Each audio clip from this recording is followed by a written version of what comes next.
À la ville comme dans leurs carrières respectives, Léa Salamé et Raphaël Glucksmann attirent tous les regards.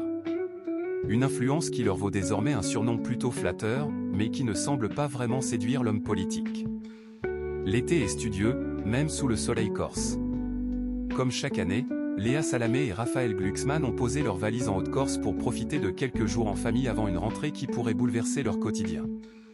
Car si la journaliste doit retrouver le 20h de France 2 et quelle époque, son compagnon doit bientôt trancher une question déterminante, sera-t-il candidat à l'élection présidentielle de 2027, entre Léa Salamé, figure incontournable de l'audiovisuel public, et Raphaël Glucksmann, dont les ambitions sont de plus en plus scrutées, le duo concentre forcément l'attention.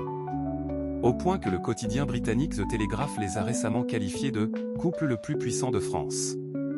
Une étiquette qui ne plaît visiblement pas à l'eurodéputé. Selon Paris Match, celui-ci trouve « pathétique » cette notion de couple influe point et de son côté, Léa Salamé a déjà tenu à rappeler son indépendance face aux interrogations suscitées par la carrière politique de son compagnon. Avant d'être la femme de quiconque, je suis une journaliste indépendante, honnête, et une femme libre, déclarait-elle le 2 février devant la commission d'enquête sur l'audiovisuel public. Deux réactions différentes qui traduisent finalement une même volonté, ne pas laisser leur histoire personnelle définir leur parcours professionnel. Léa Salamé prête à quitter le 20h pour Raphaël Glucksmann. Cette volonté pourrait néanmoins être mise à rude épreuve dans les prochains mois. Léa Salamé n'a jamais caché ce qu'elle ferait si Raphaël Glucksmann se lançait dans la course à l'Élysée.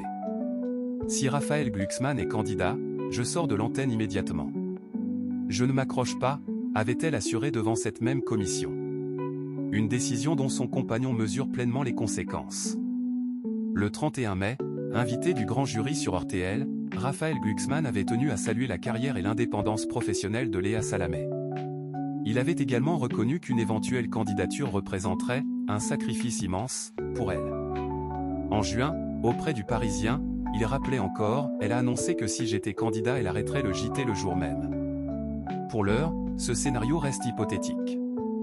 Raphaël Glucksmann n'a pas officiellement annoncé sa candidature à l'élection présidentielle de 2027 et France Télévisions a confirmé que Léa Salamé retrouverait bien son fauteuil à la rentrée.